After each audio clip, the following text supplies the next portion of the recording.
Hey guys, welcome to my channel. My name is Atif Iqbal और आप देख रहे हैं मेरे चैनल को जहाँ पे मैं सिर्फ रिएक्शन वीडियोस बनाता हूँ बहुत सारी चीज़ों को लेके। ये मेरा एक सेकंड चैनल है जिसका नाम है आतिफ रिएक्ट। इस पे मैं सिर्फ रिएक्शन देता हूँ, कभी गानों की, कभी फिल्मों की, कभी जियो पॉलिटिकल की। पर मेरा एक और मेन चैनल है जिसका नाम है आतिफ इकबाल, और उस पे मेरी फैमिली काफ़ी ज़्यादा बड़ी है, काफ़ी ज़्यादा लोग जुड़े हुए हैं। वह मैं वहाँ पे सिर्फ और सिर्फ जियो पॉलिटिकल इश्यूज़ पे ही बात करता हूँ और किसी चीज़ पे नहीं। वहाँ पे मैं लाइव डिबेट करता हूँ हर हफ्ते, काफ़ी लोग आके जुड़ते हैं मुझसे। आप भी उसका हिस्सा बन सकते हैं सैटरडे संडे को रात के 9:30 बजे, अगर आप इंडिया में हैं। बाकी जगह हैं तो आप उसे देख सकते हैं। और उस चैनल पे मैं सिर्फ पॉलिटिकल इश्यूज़ पे बात करता हूँ और किसी चीज़ों पे नहीं। इस रिएक्शन को मैंने बनाया हुआ है इस चैनल पे जस्ट फॉर रिएक्शन। तो आज हम रिएक्ट करने वाले हैं वर्ल्ड अफेयर की वीडियो पे। ये चल के देखते हैं। प्लीज़ आप मुझसे इंस्टाग्राम ट्विटर पे जुड़िए, कुआ पे भी जुड़िए और डिस्कॉर्ड सर्वर से ज्वाइन करिए। उसका लिंक मैं अपने डिस्क्रिप्शन में दे दूँगा। चलिए पे शुरू करते हैं और देखते हैं इस वीडियो को। Let's go, 3 2 1 go. नमस्कार and I welcome you to world affairs. मैं हूं प्रशांत धवन। सो अभी ये बात ऑफिशियल हो चुकी है, उत्तराखंड में आने वाला है यूनिफॉर्म सिविल कोड। अभी आया नहीं है मगर यहाँ के चीफ मिनिस्टर ने ऑफिशियली कह दिया है कि uniform civil code will be implemented. ये इनकी पहली अनाउंसमेंट है after becoming the Uttarakhand chief minister. Now ये मैटर करता है, इनकी स्टेटमेंट बिल्कुल मैटर करती है क्योंकि कई लोग इसका विरोध भी करते हैं, कई लोग इसका समर्थन भी करते हैं। यूनिफॉर्म सिविल कोड को लागू करना अपने आप में एक काफी कंट्रोवर्शियल निर्णय है। इस वीडियो में मैं आपको बताऊंगा कि यूनिफॉर्म सिविल कोड के आने से क्या क्या चेंजेस किए जाएंगे और बेसिकली इसकी नीड भी क्यों थी ना। पहली बात तो ऑलरेडी हम देख रहे हैं कि ऑपोजिशन पार्टी के जो लीडर्स हैं ये यहाँ पर कह रहे हैं कि पुष्कर सिंह धामी जो चीफ मिनिस्टर है उत्तराखंड के, ये गलत काम कर रहे हैं यूनिफॉर्म सिविल कोड लागू करके। और अब देखिए हमको ये भी इंडिकेशन मिल गई है कि most probably uniform civil code केंद्र सरकार लागू नहीं करने वाली, स्टेट से यूनिफॉर्म सिविल कोड लागू करेगी on an individual basis. Now usually जब भी हम सोचते हैं यूसीसी के बारे में, यूनिफॉर्म सिविल कोड के बारे में, माइंड में एक बहुत ही बेसिक बात आती है, अच्छा तो मतलब कि सब रिलीजन्स के लिए समान लॉ होगा। इसका मतलब ये है कि जो पर्सनल लॉ है, शादी से रिलेटेड, प्रॉपर्टी को इनहेरिट करने से रिलेटेड, इसके लिए अभी जो अलग अलग लॉज हैं, हिंदू के लिए अलग, मुस्लिम्स के लिए अलग, क्रिश्चियंस के लिए अलग, ये सब खत्म हो जाएगा। एक यूनिफॉर्म सिविल कोड लागू हो जाएगा ना।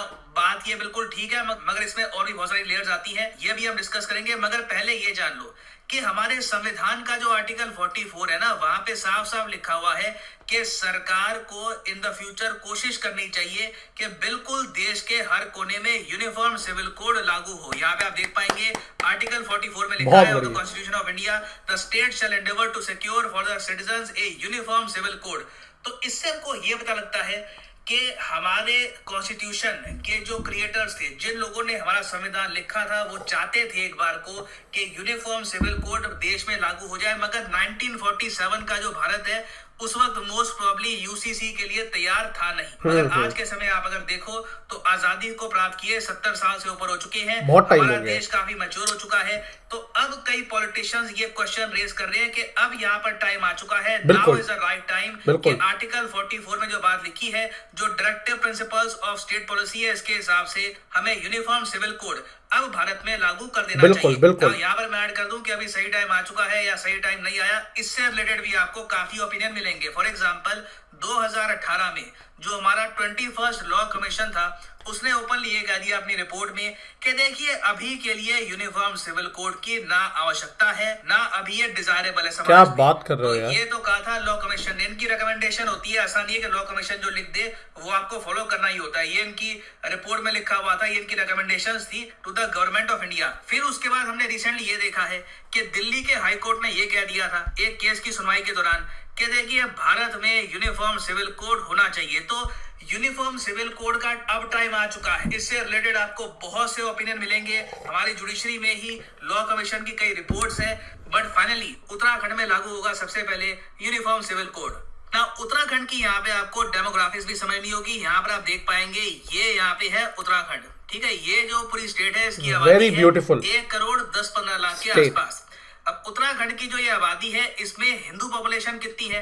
82 से लेकर 83% यहाँ पे जो आबादी है फॉलो करती है हिंदू रिलीजन को। मुस्लिम आबादी यहाँ पे आपको मिलेगी रफली 14%। फिर यहाँ पे आपको कुछ क्रिश्चियन, कुछ सिख भी आपको मिलेंगे।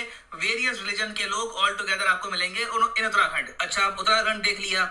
यहाँ पर यूनिफॉर्म सिविल कोड अगर लागू कर दिया गया तो सबसे बड़ा इम्पैक्ट कहाँ पे दिखेगा? सबसे बड़ा इम्पैक्ट आपको दिखेगा हिंदू, मुस्लिम, क्रिश्चियन विमेन की इनहेरिटेंस पर। मैं आपको बता रहा हूँ, देखिए यूनिफॉर्म सिविल कोड का एक जो पॉजिटिव पॉइंट है, एक बहुत ही बड़ा पॉजिटिव पॉइंट ये है, विमेन एम्पावरमेंट बहुत ही जबरदस्त होती है। बहुत ज्यादा। अभी के लिए देखो, जो इनहेरिटेंस राइट है, इनहेरिटेंस मतलब कि आप इनहेरिट क्या करते हो अपनी फैमिली से। आपको प्रॉपर्टी के मामले में, जायदाद के मामले में अपने पेरेंट्स से क्या मिलता है? शरिया लॉ में घंटा कुछ मिलता है। मैं आपको ये बता रहा हूँ, जो राइट्स है हिंदू वुमेन के, इसके बारे में लिखा हुआ है हिंदू सक्सेशन एक्ट 1956 में। ये एक्ट कवर करता है हिंदूज, बुद्धिस्ट, जैन्स और सिख्स को।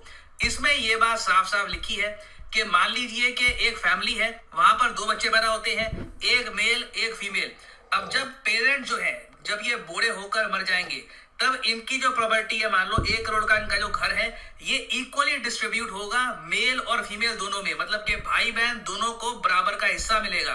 तो कम शब्दों में आप कह सकते हैं, a Hindu women has the same rights to her deceased parents property as that her Hindu male. अब मुस्लिम वुमेन के केस में आप अगर देखें तो यहाँ पर फॉलो होता है मुस्लिम पर्सनल लॉ। यहाँ पर क्या होगा कि अगर मान लीजिए एक मुस्लिम कपल का डिवोर्स होता है, तो जो यहाँ पर मुस्लिम वाइफ थी उनको 1/8 शेयर मिलेगा अपने हस्बैंड की प्रॉपर्टी का।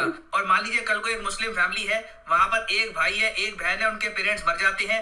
अब डिसाइड करना कि प्रॉपर्टी कैसे बांटी जाएगी, तो प्रॉपर्टी में बहुत बड़ा शेयर मिलेगा मेल को, फीमेल को कम शेयर मिलेगा। The quantum of the share of the female heir is half of that of the male heir. मतलब कि अगर मेल को मिल रहा है मान लो कि 66%, तो फीमेल को मिलेगा 33%। बिल्कुल। फिर सेम केस आपको मिलेगा क्रिश्चियन, पारसी, जूइश वुमेन में। यहाँ पर भी इक्वल इनहेरिटेंस नहीं मिलेगी आपको। इक्वल इनहेरिटेंस आप अगर देखें तो प्राइमरली आपको हिंदू सक्सेशन एक्ट 1956 में मिलेगी। तो यूसीसी आने से क्या होगा कि जो ये पर्सनल लॉ है ना, यहाँ पर बहुत सारे हर रिलीजन के, इनको सुपरसीड कर देगा यूनिफॉर्म सिविल कोड।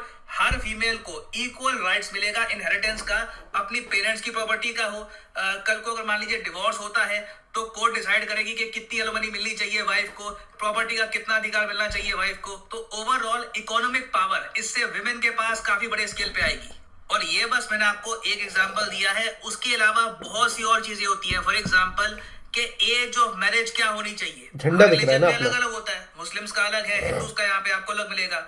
तो जो एज ऑफ मैरिज है इसमें भी समानता आएगी। डिवोर्स किस बेसिस पे होगा इसमें भी समानता आएगी। तो ओवरऑल एक आप कह लीजिए यूनिफॉर्मिटी देखी जाएगी पूरे देश में। अब इसको लेकर कई लोग विरोध इसलिए करते हैं, वो कहते हैं कि देखिए हर रिलीजन की अपनी इंडिविजुअलिटी होती है, इससे ये खत्म हो जाएगी। तो करना क्या चाहिए कि हर रिलीजन में धीरे धीरे रिफॉर्म्स लेकर आओ। हर रिलीजन के अपने जो पर्सनल लॉज हैं धीरे धीरे उसमें प्रोग्रेस करो। सीधा यूनिफॉर्म कोड लाने की आवश्यकता नहीं है, इससे समाज में तनाव बढ़ सकता है। तो अब क्वेश्चन यही है कि क्या आज के समय हमारा देश यूनिफॉर्म सिविल कोड के लिए रेडी हो चुका है या फिर अभी कुछ और समय चाहिए? तो यहाँ पर मैं आपसे पूछना चाहूंगा, मैं इसका फीडबैक दूंगा। क्या आप मानते हैं कि उत्तराखंड सरकार का डिसीजन ठीक है, या फिर आप मानते हैं कि नहीं अभी थोड़ा सा और हम वेट कर सकते थे?